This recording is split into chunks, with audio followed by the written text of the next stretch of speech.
All right, what's up, you guys? This is your host, Rafał Matuszewski, and this is another episode of Cut the Shit, Get Fit.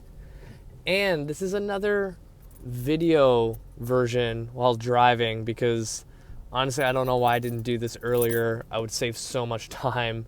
So, for those who are watching, I apologize with this disgusting mustache that I'm growing because myself and a couple other coworkers at the clinic and gym, we are participating in Movember, meaning we are growing filthy mustaches in hopes to raise some money.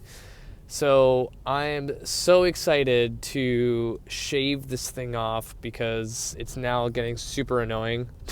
It's getting caught into food, and I've been fighting a cold, and every time I have to blow my nose, it gets stuck in my mustache. It's like the grossest thing ever. But anyway, it's for a good cause. And also, funny thing, I had to have this mustache when I went to Disneyland for the first time last week. And I'm surprised that no one pulled me over and started questioning me why I'm there without any children. So, that being said, we got to do some shout outs. Again, forgot cities' names, but it's interesting enough, just from last week, my number one city is still that same city in France.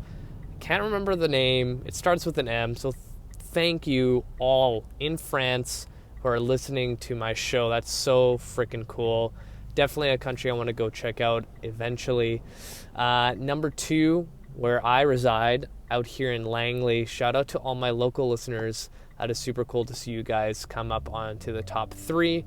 And number 3, we're back again. I can't remember how many weeks ago this was, but New York City. Shout out to everyone in New York listening to my show. That's super cool. All right, today's topic. I'm going to start kind of shying away from like bigger picture stuff and start going into some specifics because I think that's what most people want and want to hear. And this concept I want to talk about is prerequisites when it comes to training. So when it comes to fitness and health, especially in the fat loss community, people get so gung-ho on YouTube videos, Instagram videos, Facebook videos of like 6 fat blasting core exercises that you should be doing daily. Then I watch these videos because I'm always curious to like what these other experts. By the way, if anyone online starts using the tagline of like they're an expert or they are a guru, you should like steer clear of those people because most of the time they have no idea what they're talking about and they just use that tagline and title for people that are naive and think that just because someone says that they're an expert. And I've never once said I'm an expert because I'm not. I'm always learning. I think when I'm in my 60s, I will still not call myself an expert. So you watch these videos, and a lot of times, like, because people want a 6-pack, because people want a flat stomach, they want X, Y, and Z. There's always these core blasting workouts that, like, they blow my mind because you look at them, it's done by usually a really fit woman that's really good looking in her early 20s and wearing a sports bra and really, really tight leggings. And it's a chance to show off her body and show off what she can do, what she thinks is a hardcore workout. And then you get, the general population of, Sally Sue, mom of 3, that wants to lose like 40 pounds and has 0 core because she probably has some pelvic floor issues, probably hasn't worked out in a decade, and then watches this video and goes, oh, that's what I need to do in order to get a flat tummy and solve all my problems when it comes to fitness and health. No. Like, most of these like videos I see, the exercises are things I've never seen before. Like, so obviously this person just like made shit up that targets their abs, that makes it hard. And then you're expecting that other people in internet land that are everyday Joes that don't live a lifestyle where they've been fit their entire lives, they drink a green smoothie every single day, and yeah, like going on tangents now, but that's what people see. They think like, okay, that's what, a hard core exercise workout routine is, and that's what I should be doing. And then they start doing this, and they're like on their backs doing some sort of crunch like variation that like I've never seen before and requires a lot of core strength, and this average person is like cranking on their neck trying to get themselves up. They're flopping their legs everywhere, and then their low back hurts. Like, they do not have the prerequisites in order to do something like that. Another thing that bugs me in the fitness industry is like there's this huge like movement community, right? So there's a lot of people out there that are super flexible and love to post videos of them demonstrating their flexibility. And then there's people that will show off like how they can do handstand push-ups and handstands. And again, average Joe that might be a little fitter, a little bit more intermediate, they've been going to the gym consistently, and they see that because handstand push-ups were the WOD of the day, they're like, oh fuck, that's what I want to do. I want to be able to do handstand push-ups. Then they go on YouTube and find how to do handstand push-ups, and the first progression is, you go over there to the wall, you flip your entire body weight onto your small little wrist joint, and you just hang out there and hope for the best. No. If someone's wrist extension looks like this, and for those who are watching, like this, and then you're throwing yourself into a handstand position to practice that movement, when you don't have the prerequisites when it comes to just wrist mobility, like, that's just idiotic. Like, that's an injury just waiting to happen. And then there's people out there in like the powerlifting community, or the people that think they're powerlifters, and they start giving advice about the squat, bench, and deadlift. And then again, that intermediate lifter or fitness enthusiast goes onto YouTube and wants to learn how to do a front barbell front squat. And then again, it goes back to like, do they have enough wrist extension? Do they have enough ankle dorsiflexion to actually squat that way without looking like a melted candle or performing some weird acrobatic type of front squat? Probably not. Like, do you see where I'm kind of going with this? Like, all the stuff you see online that kind of looks cool to do in the gym, 99% of the time, you, the listener, you, the viewer, probably don't have the prerequisites in order to do that.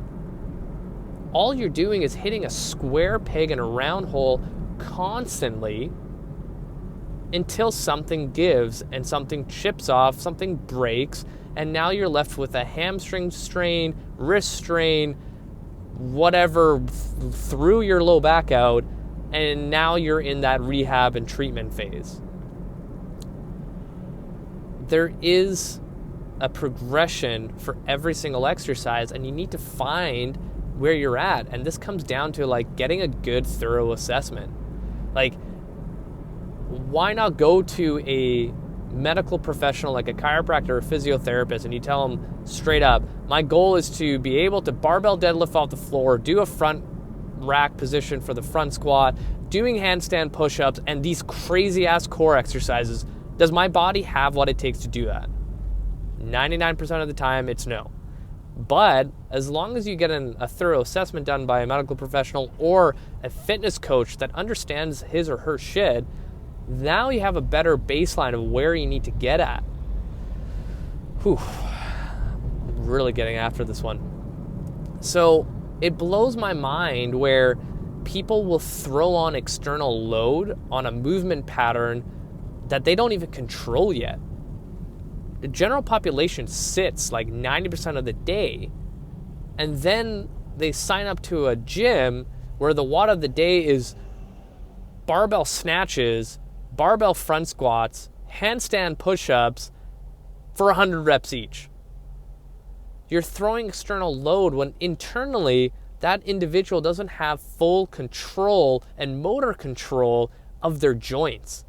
Why not teach them how to move and stabilize their joints before throwing external load on the tissue that's going to like get to a certain point where your body goes, fuck this, I'm going to let go, and now you're injured. Right? It blows my mind that people get to that training position, right? So when they do injure themselves, they go back to the rehab stage where they get treatment from chirophysio, and they get them back to their shitty performance level where they were before, and then they go back to the gym, try to do the same shit that they're not prepared for, and it's this vicious cycle. When in reality, it's like, why not improve the stuff you already have in order to do that fancy stuff? Like, I say this to every single client I train. The way I look at training is like if you started karate or any kind of martial arts. You sign up and they give you a white belt. They don't give you a black belt right off the bat.